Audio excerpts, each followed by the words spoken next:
G'day, welcome to Deep and Meaningfuls with Furzey. On this episode of the pod, I'm chatting with Mike Capes.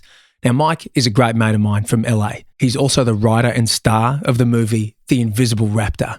Some of the stuff we talk about in this pod, how to make a creature feature without a creature, all the struggles of trying to make an indie movie, the art to writing tasteful butthole jokes, how to hide your drinking at work, and lots more. Mike has always been busting his ass to try and get his creative ideas off the ground ever since I've known him, and I'm so proud of him for getting this movie made. Good on you, Mike. I love you, man. And honestly, it's really funny. He's done an excellent job. Go check it out, The Invisible Raptor. Now, here is Mike Capes. You know, what's the worst? We're going live. What's the worst that could happen? I'll write it and we'll do it live. Fuck it. Fucking thing sucks. Fuck. How many times have you watched that? Oh my God. I haven't seen it in a while, but what a treat that was. Oh my gosh. It's one of the best. I've seen, I haven't seen it in a long time either, but it's quite, it's almost committed to memory. It's just the best dummy spit tantrum that there ever really was, man. Him and the Winnebago man. They were famous for that. The Winnebago guy, yeah. Remember that guy? Yeah, he was great. He was great, man. Yeah. There was a dude in Australia, which I'll send you. You wouldn't have seen the clip, but I'll send it to you. It's a guy who is getting arrested for I think he was going into restaurants and eating a whole bunch of food and then just leaving, and he was getting arrested for doing it, and he is a bit boozed at the time, and he just flips out at the cops, but in the most pompous way. Like it's called there's one point where the cops are trying to put him in the car and he goes, "This is democracy manifest. What is the charge? Eating a meal? A succulent Chinese meal?" And then like the cops are trying, he's this big dude and they're trying to push him into the car, and then one of the cops grabs him and he goes, "Get your hand off my penis." And it's the best. It's the best thing, man. I'll send it to you. Dude, this guy's incredible. Yeah. So he doesn't eat his meals, or he eats his meals. He doesn't pay for them. I think that's what happened. Yeah, and then he just hangs his penis out. They arrest him for it. Yeah, well, he just uses the I was touched inappropriately by the police. If it doesn't work, they still arrest him. Right. Yeah. Oh, that's amazing. Yeah. Capes, dude, it's been a long time, man. How are you? It has, man. I'm doing well, man. How are you? You are. I'm good, bro. I'm really good. It's great. It's great to see you, man. How long's it been? What are we? 2024. Dude, I think it's probably been 6 or 7 or 8 years. Maybe easily, yeah. Because you have a whole thing. You have a family. I have a family. Yeah, I created a person with my wife. Laura and I made a person. Amazing. And when the cops came in while you were making it, you were like, "She's touching my penis." It's all right. I want it. I like it. It's okay, I like officers. It. It's okay, guys. Back off. I coaxed her. I coaxed her into it. She agreed. How's Laurel doing? She's really good, man. Yeah, her and Soma are in New Zealand at the moment, visiting her family. So I'm doing a bit of bacheloring for a week, which is weird. I'm not used to actually having time to myself, so it's odd. Right, and right. It was what great do you do at that time? Well, I did a lot of tidying, and then I watched a movie, and then I got really lonely, and then, so it was great for like a day. And I mowed the lawn, I was like, okay, well, I miss my family, Oh, that's awesome. Yeah, man. That's awesome. So we were, how about those Roosevelt days, huh? Oh my gosh. Remember the pool days? Yeah. I still think about those days fondly because we were in the heyday. Yeah. You and I were like in the heyday of that. Like, I don't even know how it works now. I don't think the Hollywood system's the same way, like that whole area. Are you still in LA? I'm just outside of LA. I'm in Westlake Village now. Okay. Yeah. LA kind of. What's it like, man? Because it was getting, from the time I was there about 10 years. Yeah. Maybe a little bit more. And from the time that I was there as an outsider, I definitely witnessed quite a change in, like the homeless problem and just the way people treat each other and the way it kind of felt living there. Right. But I hear from other folks that live there that it's gotten way worse. Yeah. I was born and raised out here, and just outside the outskirts. So I always kind of lived a more grounded life, being outside in smaller town. LA. You're one of the few that actually grew up in LA, man. There's not many, like, especially being in the entertainment industry. I guess that's why you stayed, because most folks come from afar, like myself, to kind of be a part of the entertainment industry, but then they leave, just like I did. Yeah, I drove a whole 25 minutes, 30 minutes. But yeah, man, it's changed, man. It's COVID, of course, just kind of like shut everything down, and then I don't feel like everybody's fully recovered. There was just a whole era of just extremities in the world where everything stress was stress and fear. And I think we're all still holding that. I agree. And you see it on the roads. You see it people love those Teslas because they get to take a lot of rage out in those Teslas. They go fast. And they're the fastest. Like, if you're on the road, the Tesla is going to pass you. It's going to pass you. It's going to go around you. It's just, they're just mad. You won't even hear it. Yeah. Yeah. And they're, they shouldn't be that mad because they're saving a lot of money on gas, because that's another thing to be mad about. Yeah, man. It's the, the community sense. I don't feel that much. It just feels really kind of drawn apart. I feel like we have the Olympics coming in 2028. And I feel like you're going to see a massive cleanup into Los Angeles. Yeah. So I feel like there's going to be just this massive sweep and cleanup, and everything's going to become like Toontown, Yeah, of course. It's like, come on into LA. Yeah, the name. What was it? What was the guy that the mayor or the governor of San Francisco? That apparently one of the Chinese leaders was coming, and so he managed to clean up all the homeless people because that guy was coming into town. And they interviewed him about, like, why didn't you just do this before? And he's like, well, when you have friends come over to your house, you tidy your house, right? It was just like, yeah, but this is homeless. I just humans. Picture dirty fingers kind of climbing. He's like hiding things under rugs and exactly. Let me show you this monument. Quick, behind the monument. Yeah. Yeah. Wow. Because I remember feces. Yeah. It's not human. It's definitely not human. No. It's just a big dog, really. Yeah, it's a coyote. Yeah. Man, I remember going to right in the middle of Hollywood, driving up to, because I worked at the gym at Equinox right on, I think it was on Hollywood Boulevard for a little while. So right in the middle of the madness. And it was a pretty busy part that I went to. I remember stopping at the lights, and at one point towards the end, I looked to my left. This is before we left. It had turned into Tent City. And there was a woman shooting up in her toes, just sitting there between a tent looking at me as I was at the traffic lights. And I was like, wow. And we just locked eyes, and then the light went green and she just went back to what she was doing, and I just drove off. I was like, wow, this has changed. This is wild. Yeah. And this was like in the middle of Hollywood. This is not some weird, dodgy area. Yeah. Yeah, no, the same for me. You'll be walking down one of the main boulevards and there's just a guy masturbating. And the funny part of it all is that we just ignore it. We have to just ignore it. You just got to let him do his thing. You're not going to, hey man, stop and what are you going to do? So some mentally ill, drug addicted, homeless person. Excuse me, sir. You can't masturbate in public. That. You know this. These are the rules. Yeah, you can't. I don't need to tell you that.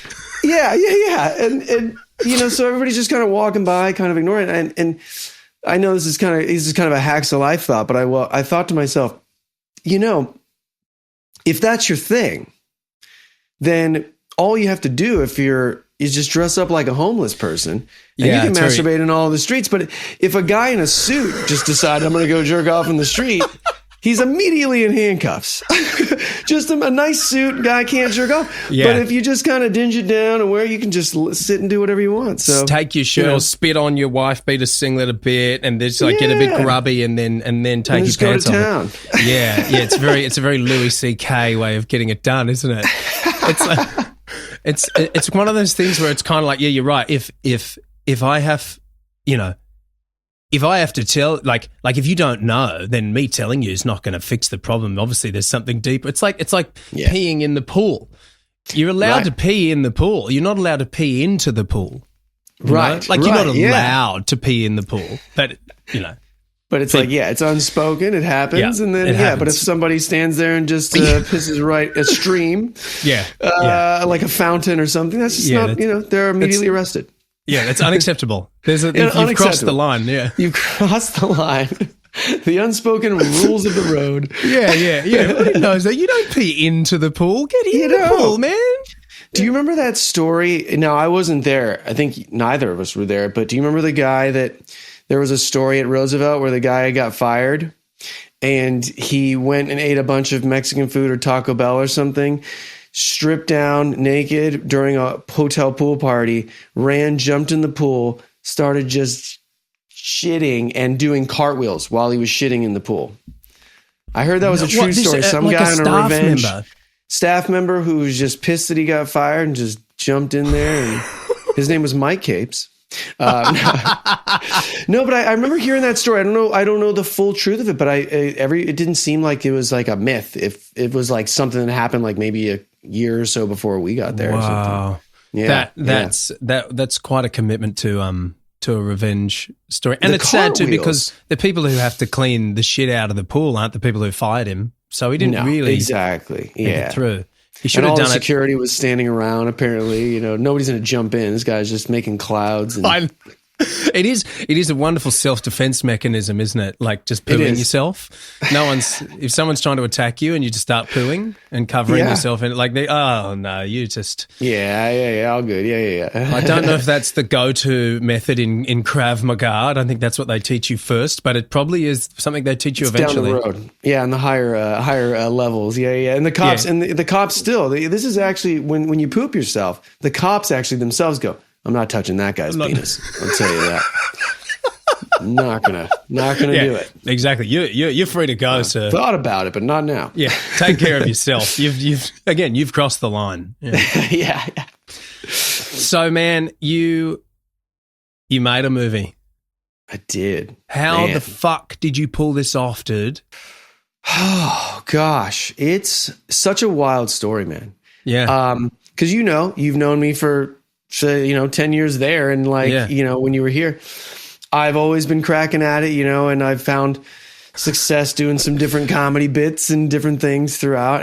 But I've always wanted to make a movie. The dream was to make the movie. Yeah. And, that is, you have to get money. That's the big one, Yeah.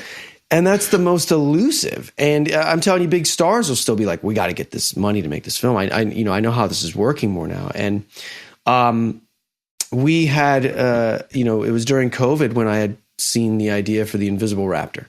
It came into my head at 3 a.m. I told my girlfriend about it. I was like, what do you think of this? She was like, that's funny. Fuck off. And she went back to sleep. It's 3 a.m. Yeah. And so a buddy of mine hits me up, Mike Hermosa, and he's like, hey man, it's COVID. I've always wanted to work with you. I'd like to get a group together and see if we can get a movie off the ground. And I said, oh, you called at the right time. He called that morning. I'm like, I saw a movie. Just so happens I got one. Yeah, it just popped in my head, man. I think it's great. And it's a creature feature with absolutely no creature.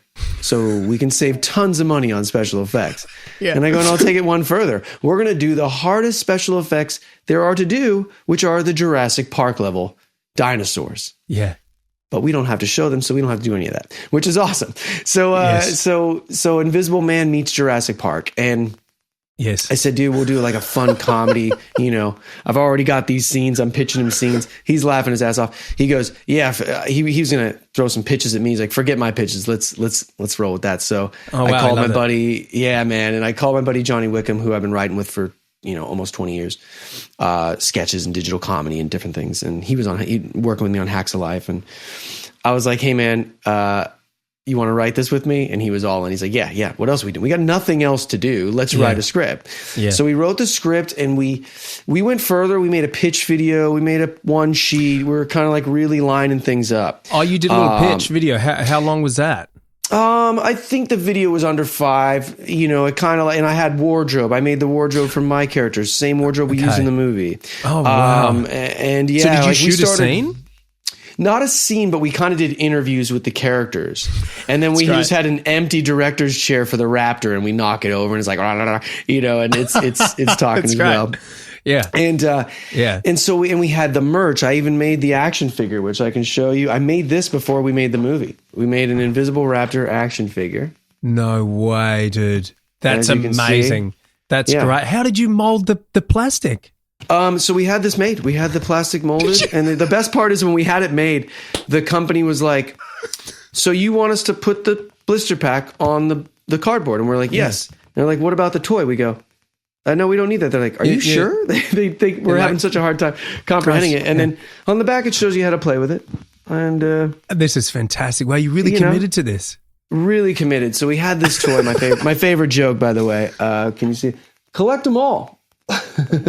Oh, Mike, this is great. Love that. This is great. So we had that where we had the one sheet. We're really just pushing all these different elements to really let people see what we're doing. Like, understand that we're very self-aware. This is very tongue-in-cheek. This is going to be a crazy comedy. And so we kind of we did the dance with a few different investors. One was, we met him, and it was kind of like this thing where in LA there's a lot of talk.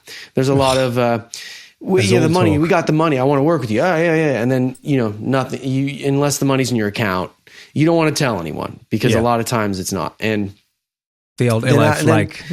Yeah, and then, it kind of got to the point where we had one and we really thought we were moving, but it wasn't. And then all of a sudden this a buddy of mine, Marco Dapper, we were doing table reads for some of my scripts. I had the last zombie movie that I wrote and Invisible Raptor, and we're doing these table reads with friends.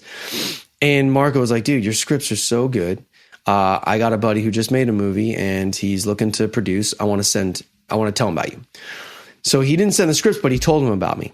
And then cut to a wedding with our friends, and this guy, the potential investor, is at this wedding. And we're in Puerto Vallarta, and we're having a blast. I put him on a donkey, because that's what you do. Donkeys go through bars in Puerto Vallarta, and they'll just walk you around. You put a guy on a donkey, he goes and parades around the bar on a donkey. So I did that. He's having a blast, man. And then the next thing you know, he asked me, he's like, hey, man, I heard about this Invisible Raptor project. What's going on with that? And I'm like, oh, I didn't realize I pitched you that. Did I pitch you that? He goes, no, Marco told me. And he said, what's going on with it? And I said, well, I got this investor, but he's, I don't know. He's sitting on his hands. We have no idea. He goes, well, how much do you need to make it? And I threw out a number, and he goes, well, why don't I give you the money? And I was like, I didn't know you had it. And he goes, I do. Let's chat. So I sent him the script. I sent him the pitch video. He loved the pitch video. And then he read the script, and he sat me down that Friday and was like, hey, man, I read thousands of scripts. Everybody sends me scripts. He goes, this is the funniest script I've ever read. It's very well written, and I'm all in. And wow. I was like, is this really happening? Wow. Yeah. You got to be like, okay, this could be real. Man, it was like the following week. It was that fast, and we were moving, and we were getting into production. And then production took... I'd say with pre-production and everything we shot into post was about 1.5 years, and a lot of work, almost 2 years actually, 2 years about. And then we did a year of festival circuits, traveled the world with it. Yeah. Went to Italy most recently, which was a blast, and cool. London, Scotland. I mean, the international crowds, man, they loved it. Like, it was wild because they tell you comedy doesn't translate a lot of times. And, because, they're reading subtitles and, Sure. And so, yeah, man, there's so many wild, also serendipitous stories that I could tell you on, when you write an indie film, typically it's usually like one location, because you're like really trying to, Yeah, well, that was one thing that I thought was really interesting. Like you got a lot of setups, and these aren't small. Like you've got the whole party scene. That's no joke. The dino world. I mean, that's a huge one. That's not some simple setup. And there's a bunch of props, a bunch of costumes. This isn't some, to use the word of the film, dinky little story. Right. There's a bunch in there. Yeah, man, it was wild. I mean, it's funny because we weren't thinking we were going to make the movie. So we just wrote the coolest things we can think of, and the most fun things. And then when this one got picked up or ready to go, we're like, oh, wow. All right. And then I had this initial thought that this one dino park, the one that they used in Pee-wee's Big Adventure, was going to be the one we shot at, because I always drive past it. I'm like, oh, we'll go there. And they wouldn't even talk to me. They wouldn't. I went in person, called, sent email. They were just like, not interested. Didn't have the money. And I don't know how much it cost, but it was probably pretty significant because it's like a big roadside attraction. Sure. And so then we're all around the country looking for dino parks. And we had this one in Tennessee that the guy was willing to give as like a backyard thing that he built. And it was actually pretty cool, but it wasn't what we ended up with. It was okay. It would have worked. Kind of like a Joe Exotic version of a dino Yeah, park. exactly. And we're like, well, it's supposed to be shitty, but and no offense to this guy. I mean, I didn't see it, but Johnny said it was pretty fantastic for a guy building it, but it wasn't the grand thing we ended up with. But then also, even if you got the park for free, though, you got to fly all your heads to Tennessee, in a weird part of Tennessee, and then you're paying that money. So you had to kind of weigh those, and then eventually it's always the moment where you kind of let go. It really truly is. It's that moment that you let go of the thing you maybe want the most, and it comes to you. And so when we let go of this freak out and hustle and bustle to get this thing, I'm sitting at a Super Bowl party, and I'm going to name drop here, but I was talking to John Stamos in Full House, Uncle Jesse, like in America, the most handsome guy, ever. He's a vampire. He doesn't age. Doesn't age. He's just, and he's an awesome guy. He's an incredible guy. And he's talking to me. He's asking me about the movie. I cast his wife as the lead, the co-lead, the love interest. She's amazing too. Just incredible people and incredibly supportive. And so he's asking me about it. And I had never thought about this dinosaur. It was a Discovery Science Center that I had went to 15 years ago for an Indiana Jones exhibit, and I hadn't thought about it in so long. And are you a fan of Indiana Jones? So I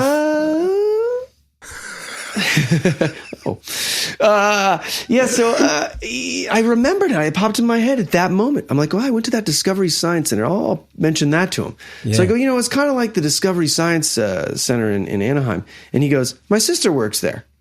Oh, and wow. And he calls her over. His sister's at the party. Oh, she's and she's like, he's like, Mike wants to shoot his movie at your park. And she says, oh my God, you have to.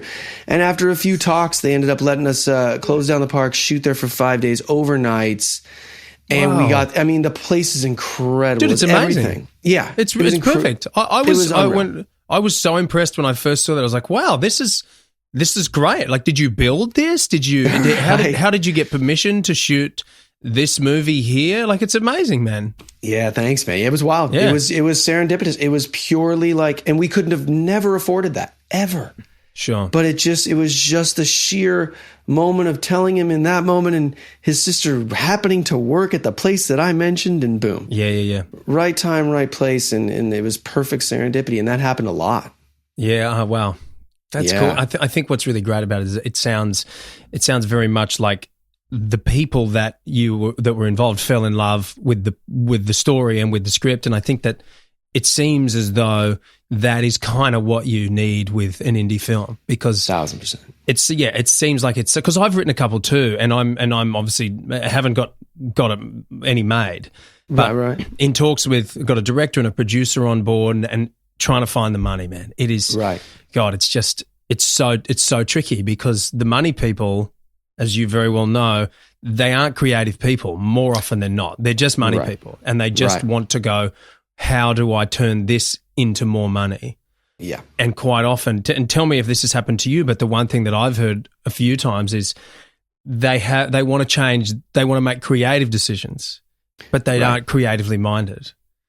Yeah. And that can become quite frustrating when you go, look, this is my baby that I've created from start to finish, that you change this and this is ruined. Right.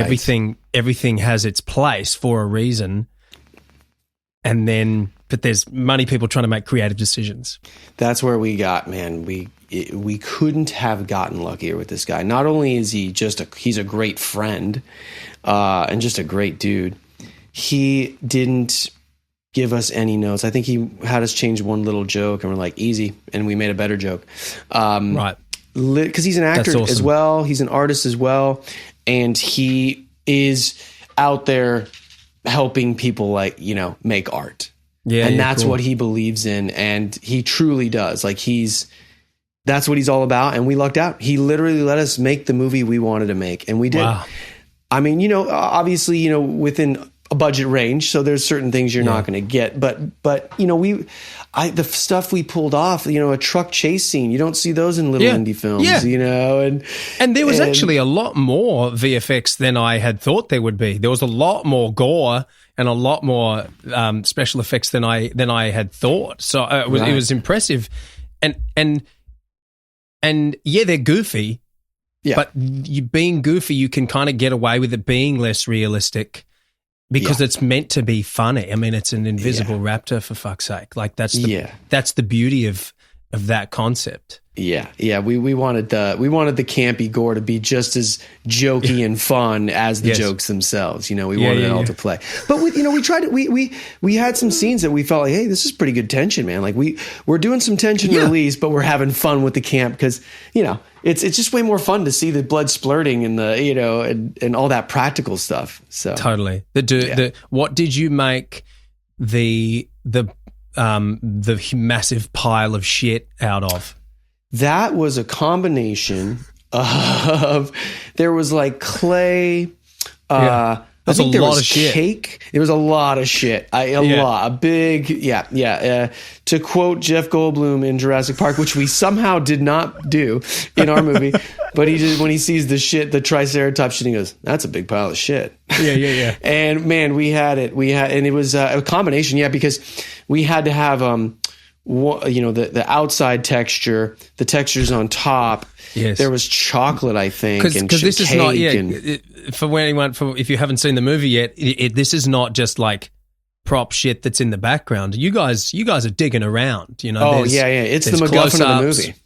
It's the real star. It's the real star. It gets top billing. The fact that it's the MacGuffin of the film, you know, it's the impetus of how my character finds out what's going on. Like the you know, it's the moment where he's like, that's the tip off. Oh, wow. We have a raptor. And we'll find out later that it's invisible.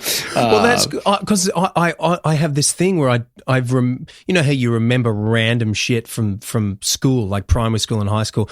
I, for some reason, remember what a cumulonimbus cloud is.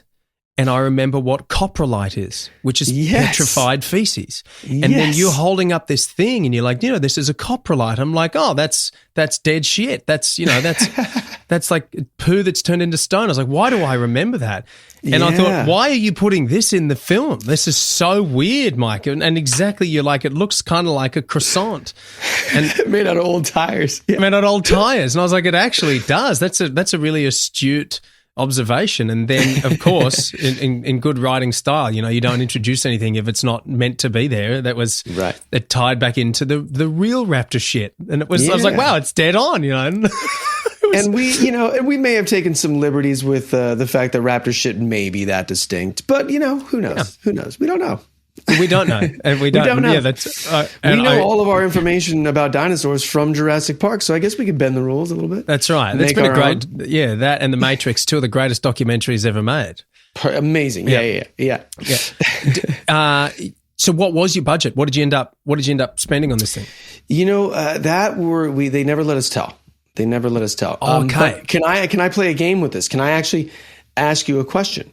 I'd love you to. What, you know, you've seen it, you've seen the set pieces, you've seen the production value and whatnot. What do you think the production value or production budget might have been? See, and this is when you kind of dabble into this stuff, you realize just how expensive making a movie really is. Yeah. Because I was in a movie in the States, this indie horror film, which was funded by, pretty sure, the Russian mob. And it was in one location, just like a lot of these are. It was like a cabin in the woods kind of thing. I get possessed by demons and, you know, all that kind of shit happens. Yeah. And it was considered a micro budget on the low end of a micro budget, and I believe that was made for about 250 grand. And Right. that's the tiniest low end micro budget. As much, yeah, that's as low as you think you can go. Yeah. And so then I was like, holy shit, that's the lowest end you can possibly granted, do it. Granted, you could make a movie on your iPhone as well. Like, there's the, the Duplass rules, use your resources. I think anybody can make a movie with anything, but depending on like the level of production value and feature film, it's always very costly. Yeah. So look, long story short, I would guess that your movie would be at least $5 million. So that is a good guess because everyone has guessed that. They said between 5 and 6 million. Okay. Which is insane amount of money. Insane. Like, it's not in the film world. It's not at all. Right. It's like this is nothing. This is pittance. But in human beings, normal humans that walk the earth, $5 million to just make a movie with a huge pile of shit in it and like an invisible dinosaur. Like, fuck, man, this is insane. Right. Yeah, no. Now I won't say we spent that, but I will say favors go a long way, and favors go a real long way. And I cashed in, I think, everyone that I've ever had, so I owe a lot of people for a long time. Yeah.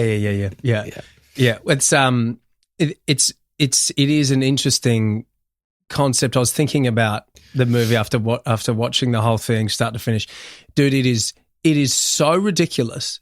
This movie, but yet, you've got a movie about an invisible dinosaur. The reason that I think that people maybe in Italy and in other countries are resonating with it is because it just goes beyond that. That it's just so silly. And it's so fun, but yet still, in my opinion, the most ridiculous thing about this movie is the fact that you expect us to believe that you could get someone as beautiful as John Stamos' wife. I've heard that more than once. But it's like, listen, I wrote this bitch, okay? Guys. Give me something. Humor goes a long way, guys. That's the best joke out of the whole film.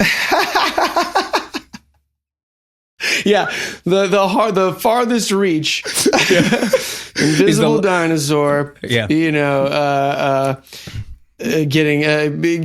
John Stamos' wife to look you to be the love interest. Your love interest. Yeah, that one wins. No, man, the cast is really good, especially Denny. Man, he's amazing. What's his name? David Shackelford. That's a tough role. Because it's kind of the Zach Galifianakis role, and you give him a lot of airtime. Usually that kind of role they get a bit less because their job is comic relief. Right.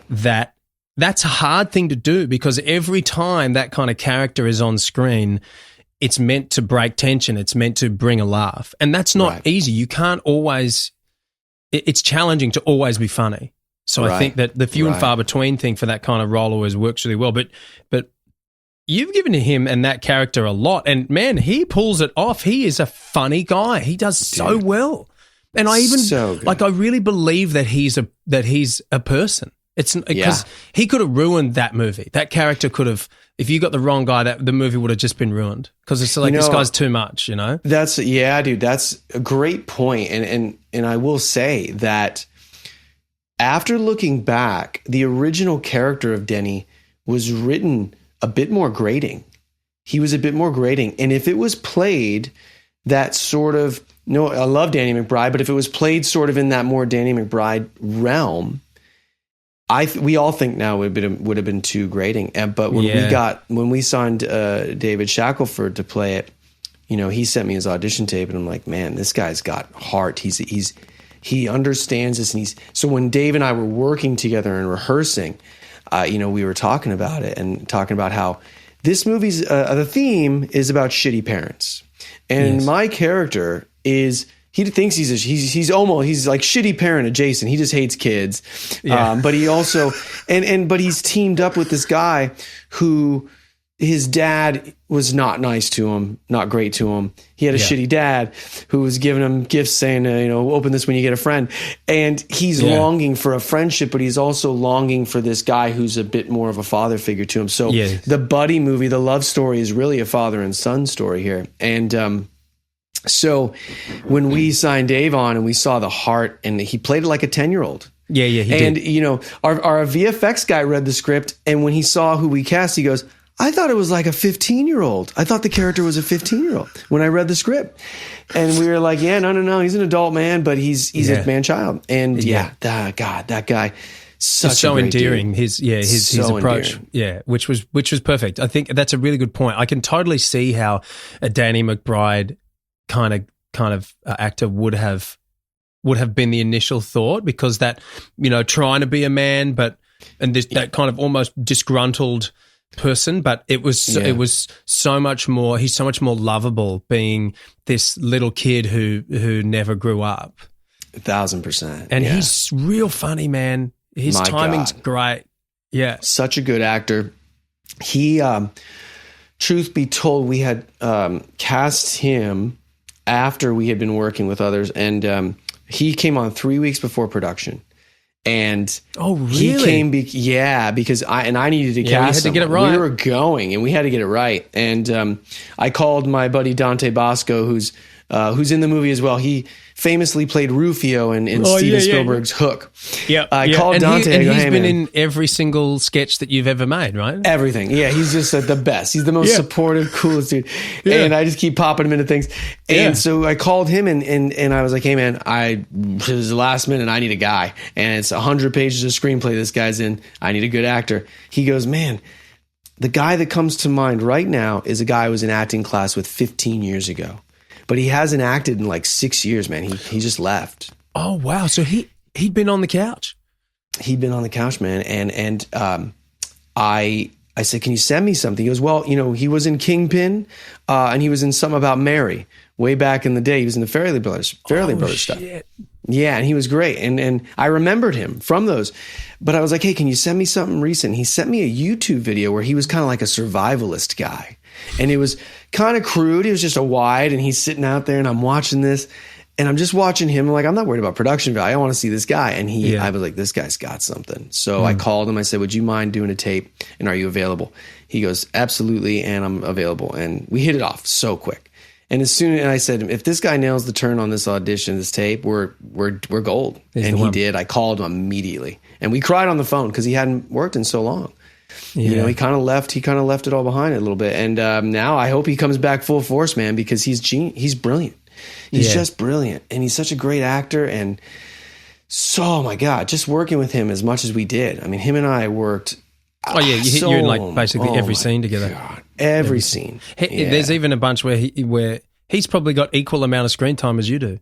Absolutely. Yeah. Because we wrote it as a buddy movie, and it became sort of a three-hander, but with Amber as well. It was, he's basically shares the screen with me. Yeah. It's co-stars. Yeah, you did really well. Yeah. And I love there's some great cameos in this.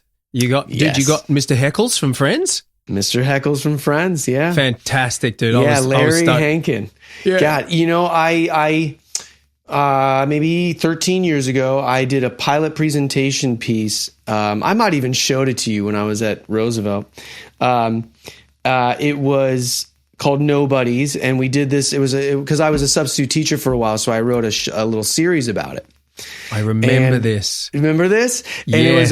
it was about me and Betsy, my friend Betsy, who's just an improv friend and just one of the most genius actresses dude, I remember ever. this. Remember this? And we're two substitute teachers who are trying to buy drugs, but our student comes by, and then Larry Hankin's the drug dealer, and he notices that he can now shake me down for everything he wants out of me in this deal because I can't expose that we're trying to buy drugs. Larry Hankin came out for a Subway sandwich, and he was like one of the roll-ups in a party platter. That's all. He came out. He was wonderful. I call him 10 years later, and I go, hey, man, we're doing this movie. I got this great role. It's a doobie guy on the porch, this old man stoner. Yeah. He goes, oh, you want to play this stoner on the porch? All right, I'm coming out. He comes out, And he just nails it. The guy's got that face, and he's in everything. Yeah. He's in everything. I just was watching. I saw a clip from Annie, the musical from 1981. He was the dog catcher, and he looks the same. Wow. He's just a young version of the same guy. But he's one of those people who's the opposite. Like, he's looked 75 for the last 40 years. Yeah. He just and he's kind of finally becoming the age that he's looked. Yeah, man. And he's in all the John Hughes movies, by the way. Home Alone. He's in all the John Hughes movies. He's even the taxi cab driver. I want to say he was in the Steve Martin Planes, Trains, and Automobiles, Home Alone. He's shit. Yeah, he's been around. Oh, dude. And he's so great. My other favorite, the chicken lady. Dude, she's incredible. She's hilarious. Sandy Martin, man. Oh, my gosh. So we've definitely seen Sandy in a bunch of stuff. Where have we seen her? Okay, so Napoleon Dynamite.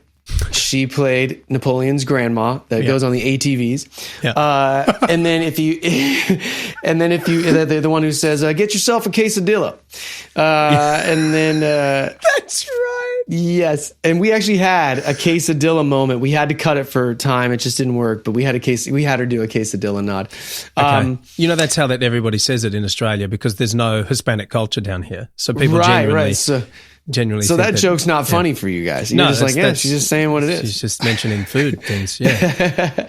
So she. Oh, and if you watch Always Sunny in Philadelphia, she plays Mac's mom on Always Sunny. Okay. Yeah.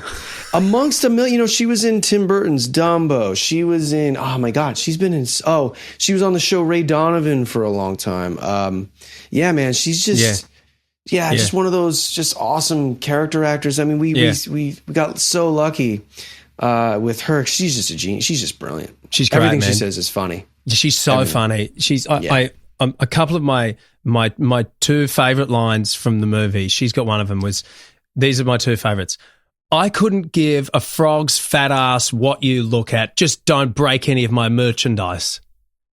Brilliant. I had to pause because I didn't. I was laughing so hard, so unnecessary. Like, why is she talking like ridiculous? Yeah. And did you write that line, or was that a bit of her? I did, yeah. No, everything she nailed was in the script, yeah. And then my other favorite one is, they took my butthole and made me look like an asshole. This is gold. People gave you money for this. They did, yeah. Ride a donkey in Puerto Vallarta, give money for butthole jokes. Well-crafted butthole jokes. Well-crafted. Yeah, they took my butthole and made me look like an asshole. Yeah. Such a fun line. Yeah, it's brilliant. God, I couldn't wait to do that one. Yeah. This is cutting edge stuff, Mike.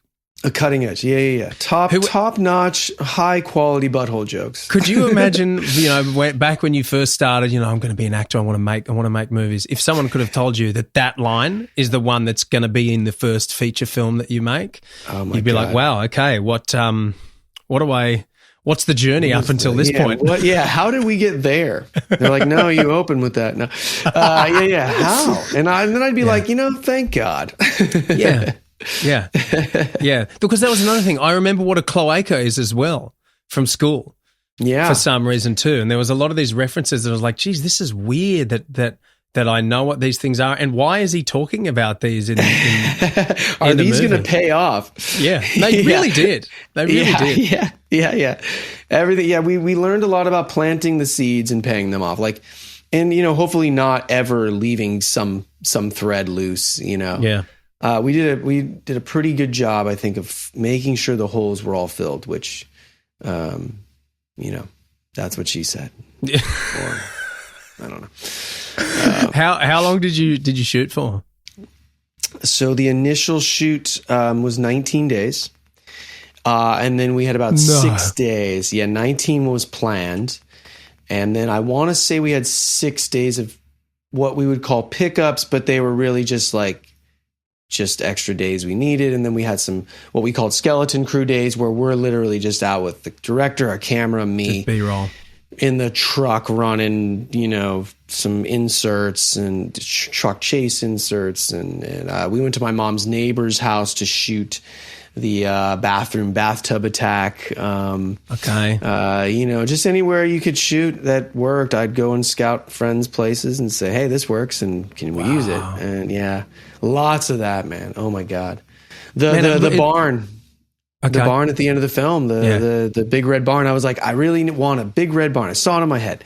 Yeah. And, I got a buddy who's a location manager, and he's like, yeah, there's one at this place, Aqua Dolce. It's like $10,000 a day. I'm like, that's a lot. And I call my buddy Tyler Gildred out in Santa Ynez. He has a ranch. And I was like, I remember you had a barn. You sent me a picture. Can I come check it out? He's like, yeah, come down, check it out. But his was more of an industrial kind of garage barn. And I'm like, no, I'm looking for a big red old wood barn. He goes, nothing's coming to mind, but I'm going to meet this guy for lunch. Come with me. We'll go hang out and have some lunch, and we'll think about it. Start pitching the guy at lunch this movie, and he laughs. He's like, Mike wants to make a movie. What's it about? I pitch. He laughs. That's funny. I got a friend that's got a red barn. I go, no way. And he goes, let's call him. So we're in the car, and we got this new guy. He's got his buddy on speakerphone in the center. And he goes, hey, my buddy wants to make a movie. What's it about? I pitch it. He laughs. Yeah, come by. I got the barn. Where is it? Literally, as soon as I ask, where is it? As we're driving, he goes, right there. Next entrance. Next entrance off the road we're on in the valley, in Santa Ynez. And as we're turning into the driveway, I see the egg stand that's in the movie that I needed. Like this everything I saw. Yeah, I saw the eggs. I'm like, there's the egg stand. That's what if this place works out, now we've got that location. Yeah. We drive up his road, long road up through their ranch and their houses. We go up the hill on the back. As we get over the hill, man, there's the red barn that I saw at the angle with the mud road next to it. Everything I saw. It was almost a premonition. And you want to hear the craziest part. When we were earlier, I told you we made some assets like the poster. We made a one sheet. I was so specific about this poster that we made that I wanted a 1978 Ford pickup truck driving up at us in the poster with its headlights kind of blasting on the title. Yeah. Right. The reason why I wanted a 1978 Ford is because in my mind, from what I remember in E.T., all those trucks that come in the beginning and drive up and the headlights come in and scare an E.T., those were 78 Ford trucks. And then I used to go to Universal Studios as a kid a lot, and I'd go on the E.T. ride. And the E.T. ride, you fly on bikes, and then these cars come up at you, and I just can't remember those headlights. That just stuck in my head for so long. And headlights coming at you. So I go on YouTube, I find the truck, and I find the angle on this video, and I start grabbing screenshots, and we put it on the poster. I wanted that truck. As I'm rounding the barn, as we're walking around, there's the 1978 truck that we wanted for our Tracy. Yeah. And I'm like, does this thing run? He goes, yeah. You want to use it in your movie? I'm like, yeah. So we got the truck, the barn, and the egg stand all in one day. Wow. Knocked huge things off my list in one area so we could set up a base camp and shoot there. And the family there couldn't have been cooler. And they were so excited to have a movie there. And they were so in on the joke. And, Denny's in his underwear at 3 a.m. at their house, you know, and he, in covered in mud. And these guys were watching and they're hanging out. And man, it was just the coolest family and the coolest people. Dude. So there really were a lot of like serendipitous moments that they just came together. Just came together, man. Like even with cast. Do you remember the guy who played the deputy, Deputy Carlisle with the sheriff? Yeah. Okay. Yeah. Great actor, great. Dave Tooney. Oh my God, he's great. And he was the guy. He was meant to play the role. And but we had cast somebody else first. Another guy who was great, but that guy got COVID. That was day one. That guy got COVID. He sent us an email at 11 p.m. We didn't get the email till 4 a.m. that he had COVID. We already have these sound stages rented. We're not in the position that we can change these days, or it's going to cost $15,000-$16,000 to add a day or change the schedule or whatever. Because these are standing sets. The sheriff station's in a sound stage and it's built. Right. And we lucked out with that sound stage because we had a set for the lab in the beginning. We had those tunnels. We had the party house. We had everything that we needed was in these stages. And so we're like, we can't blow this. We need to find an actor. We're all scrambling.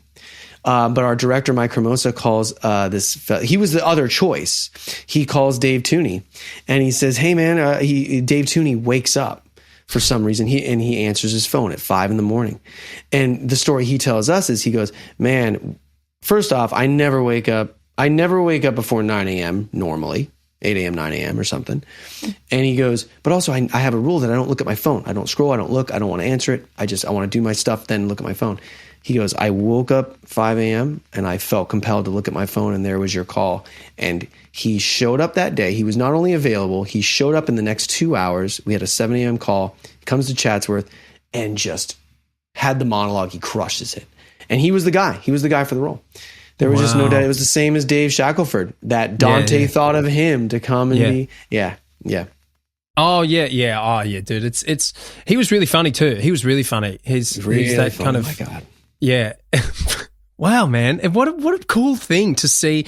Okay, so tell me this. Now that it's done, it's in the can, it's officially finished, and you have your final edited version done. How close to the vision that you had for it is it compared to the way it actually turned out? Because I know that these things, obviously you have the way that you see it, and as you say a lot of the time, you saw this thing, you saw this story, you saw the poster, you saw the barn, but then you're inviting other people in, and you have to have other people there to create it. You've got your vision of what this character looks like, what they behave like, but then the actor brings something completely different in. Yeah. How much did it change? How different is it now that it's done and in the can? I will say, the script didn't change much. Jokes were added because we were a super collaborative group. We were always like, best joke wins. I don't care if it's the script supervisor. Everybody felt open on our set to like pitch a joke, make it funny. And one of the script soups jokes made it in the film. Caitlin, who's super smart and collaborative, she came to us with some things that she thought about her character. I'm like, this is brilliant. At the end, Caitlin and I were doing a rehearsal, and as we're running around getting dressed, and we're like, there's a bunch of clothes on hangers, and we're grabbing our costumes, and we're trying to get to set. And as we're doing it, we're just running our lines. And as we're running our lines for the closing scene, I'm talking to Dave's character on this walkie-talkie, but I'm with her in the room. And then I realize, actually, Caitlin, I'm talking to you. I'm actually talking to your character with what I'm saying to him. And I learned that while we were rehearsing. And I'm like, this is a synthesis for all three characters. He's going to feel it, but you need to see it. And that changed that moment. Before it was like he's off and he's doing his thing, and it brought her in, and it kind of really melded the three.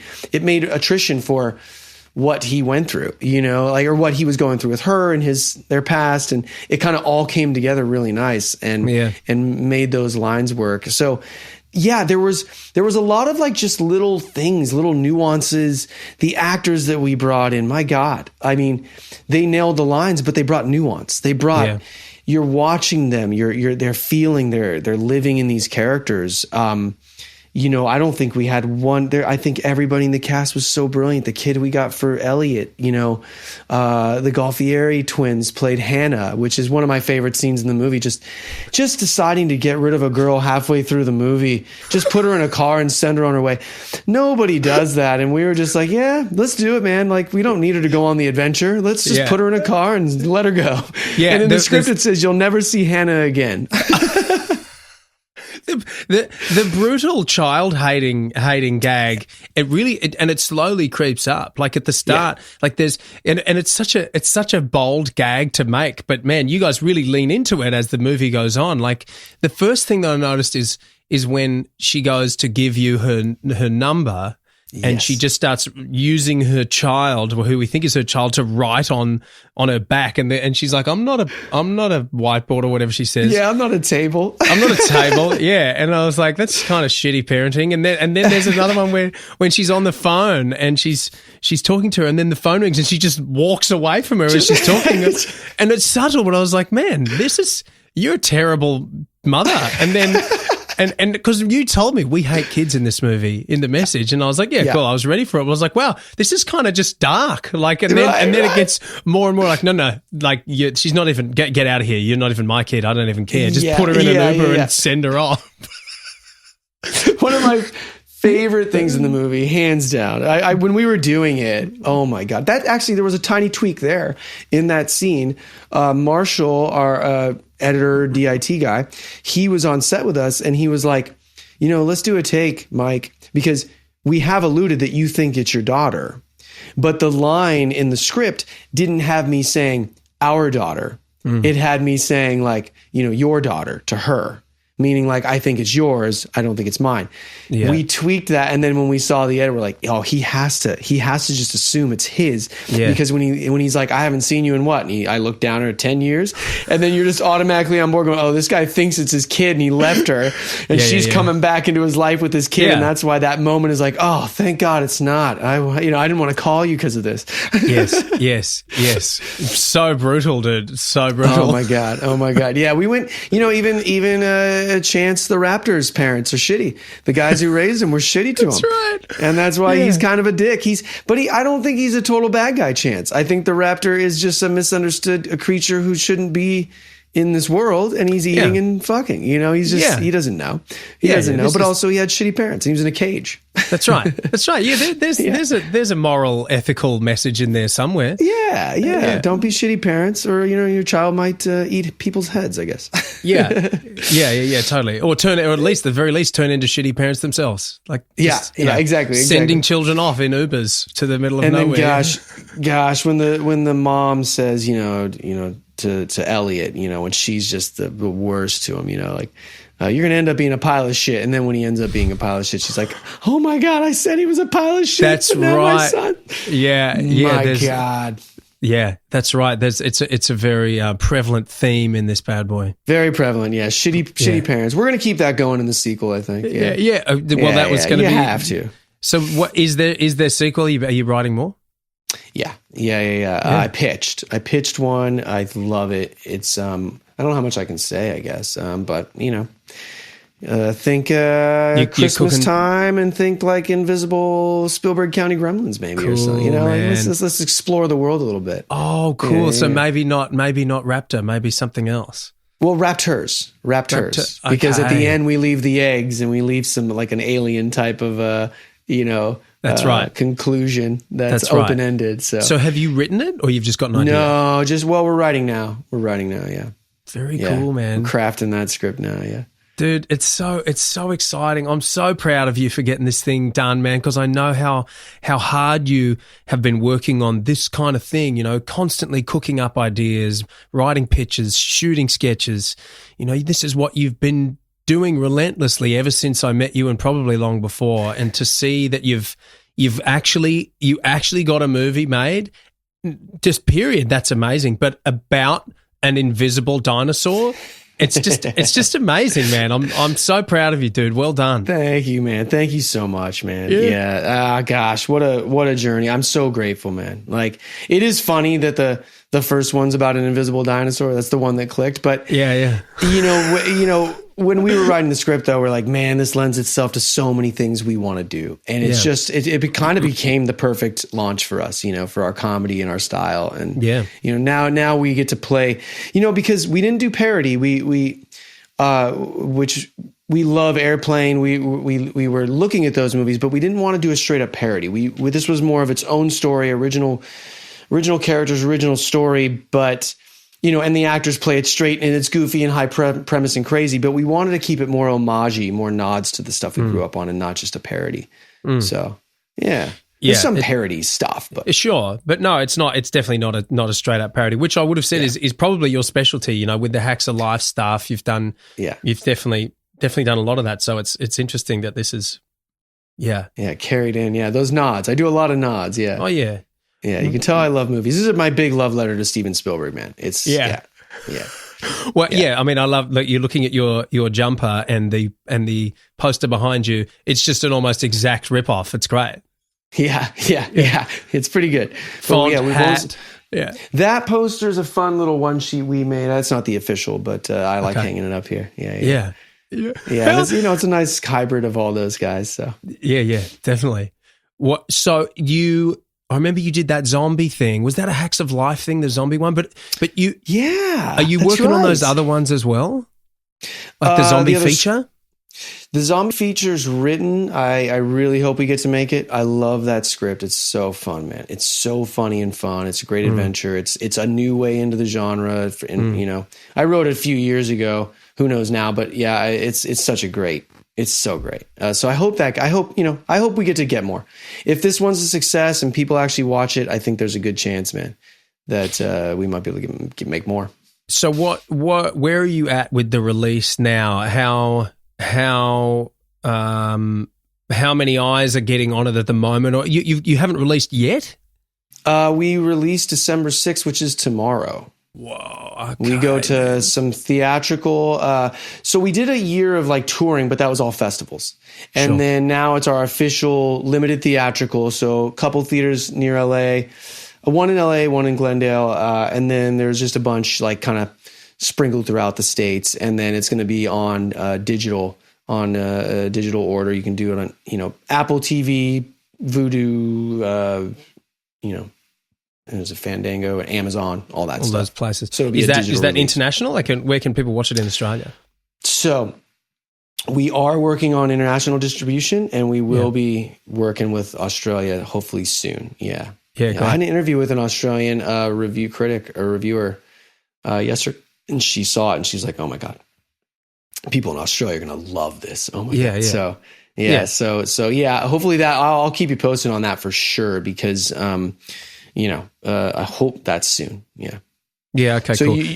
So far domestic, and then we'll kind of rally out to see where it's that whole thing's that's a whole different kettle of fish, isn't it? The distribution, getting it out there. How long? That's where a majority. Just talking nuts and bolts here. That's where a majority of the budget actually has to go, isn't it? So P&A is print and advertising and getting it out there. Yeah, I mean that's you need to really get out there. You need big budgets. That's the next game. Yeah, and I think we're doing pretty good. So it's like getting good word of mouth, great reviews. It's got 100% currently on Rotten Tomatoes. Nice. Collider put out a great review in their big. We've been really lucky. The people are really getting it and loving it. So that's on our side. And then now we just hope the silly title and it gets enough attention to check out the trailer, or and then rent it or buy it. Hopefully buy it. Yeah. Well, there's a lot of rewatch factor here. So and I think it's goofy enough in the title to know that what you're getting, and you definitely deliver with that. Like, I think that can be the tricky thing with comedy is it being like as you said at the beginning, you don't take yourselves too seriously in this at all. What you're getting. It's genuine entertainment. You're just you don't have to. You don't. Yeah, it's so silly. There's so many ridiculous gags in it. There's just and so it's like, cool. If you just need to unwind and just switch off and have a laugh, this is the kind of place you come to, and I think you guys have done really well with that. Oh, thank you so much, man. Yeah, we need to laugh with strangers again in the theaters and stuff. There has been a lot of comedy. So I think, hopefully people get out there with their friends or rent it with their friends. It's a crowd watch. It's really, when you're in a theater, it's like, wow, the energy really picks up and ramps up, and you're listening to laughter grow. And you're like, oh, they're in there. Now they know what they're in for. And sometimes it's like a little slower burn. Like, when do we laugh? And then all of a sudden you start really getting, and the movie just ramps up, and it's cool to see. It's cool to see. So hopefully it just word spreads, grassroots, We'll see. And I think the thing too is knowing that it is a lower budget. Yeah. You don't have to work as hard to recoup. So once you guys get in the green, which I'm very confident you will, thank you. It's going to be exciting to then see what momentum you can get with these other ideas that you have, because I know you've got a million of them. Yeah, I hope so, man. That's the dream. The dream is to keep going. Yeah. I don't. Are you going to do more? No offense to bartending, but I don't want to go back to bartending. I'm not above bartending. I will. But yeah. Yeah, drunk people. The sooner you can get away from drunk people, the better. Better. Yeah. Well, because I'm doing a lot of music stuff now, so at least when I'm on a stage, I can. They're within kicking distance. I've got a height advantage. Yes. But foot to head ratio is very good in that space. Much healthier. Yeah. But at least you do have a bar between the two of you. But it's you do make a mean cocktail though. I'll give you that. Oh, thanks, man. Yeah, it's been a long time. It's been a long time. What, since we were drinking at work? Yeah. Yeah. Remember we learned that the trick with if you put them in a cocktail in a coffee cup in a plastic like a paper coffee cup. Yes, a paper cup. Yeah. No one knows. No one knows, right? Until about 20 minutes when the alcohol starts to eat through the paper down the bottom, and it's. Like, that's some really strong coffee you got there. Yeah, man. It's strong. I've had it. It's strong. I need another Why are you one. Sleeping? The coffee's doing the opposite. Yes. You're passed out. That's hilarious. That's what it comes to. That's what it comes to when you're working in those places. Do you remember Patrick Fitzpatrick? I do. I remember the day I met him. He told me his name. He goes, "My name is Patrick Fitzpatrick." And I remember saying to him, "Wow, that name really fits." Well, I immediately thought of Pat when you have your character Danielson. Yes. Is it Danielson or Danielson? It's Daniel Danielson. Yeah, right. Yeah. Right. Yeah. And immediately I was like, maybe there's an homage to Pat Fitzpatrick. Gosh, no, but that's funny. Maybe it was deep in the psyche. It was deep in the psyche. Yeah. Yeah, but I just remember that time when we're working at the Roosevelt when I was getting the jalapenos and just rubbing it around the top of Pat's water bottle for an entire day, and he didn't know what was happening. That's so funny, dude. He was all swollen. Yeah. That's so good. Goddamn. He just copped it sweet. So are you doing, you were mentioning the hacks of life again. Are you doing more of that? Man, I tried. I did some fun ones that I thought were really going to be these brilliant, like, man, I'm going to do this. I made a fake movie, a fake short film in my apartment because I didn't want to pay for movers. But I was like, I've been an actor for years and I've done tons of free stuff that you don't even see the thing, you don't even get pizza sometimes. And so I was like, well, if movers are expensive but actors are free, why don't I just write a fake film that takes place in my apartment and I'll get a bunch of actors to move my furniture out as part of the story. And I did. I had auditions in my living room where they were like wrapping up my glassware and my bowls and stuff. And I'm like, yeah, they're like, is this important? I don't know the lines of, no, don't worry about the lines. Just do the work. And yeah.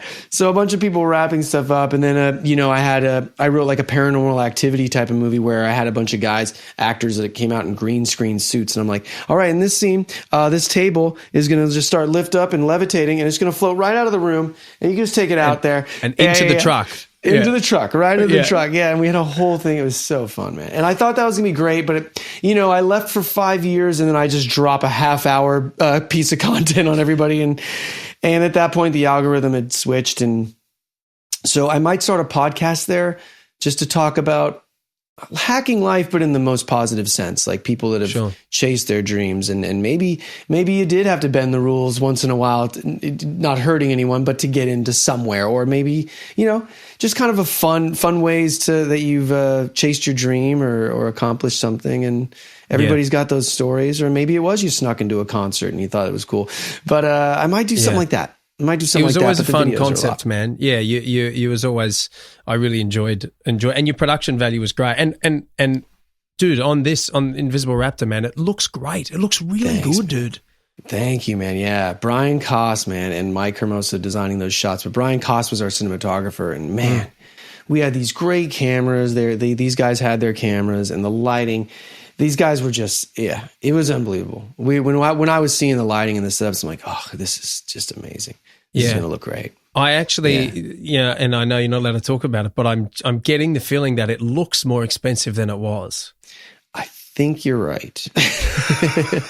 You may be right. Right. But that's the goal. That's amazing. That's the goal, yeah. And that's why I say, favors and good teams, like we had an amazing team and tons of family and friend favors. But yeah, we had a great team who was like, hey, we love what you guys are doing. We believe in you and we're going to come and we're going to bring our A game. And that's how the set was. Everybody was, we had a great special effects practical team. And then we had the digital guy who came in and became friends with me. And he did 500 shots for us or something with VFX. And sometimes it's as simple as covering up that we left a water bottle somewhere, and sometimes it's way more involved. And then he gave us our big finale, which we didn't have originally in a script. That was another one. Our digital VFX guy, he created our finale. Really? Because he was like, hey, because we didn't know what we could do, and we didn't think we'd have money for that. And this guy comes in, he's like, what if we did this? And we were like, can we do that? And he's like, check this out. And he brought his A game, man. Everybody came in and just, they felt the love on set. They felt all of us believing in it.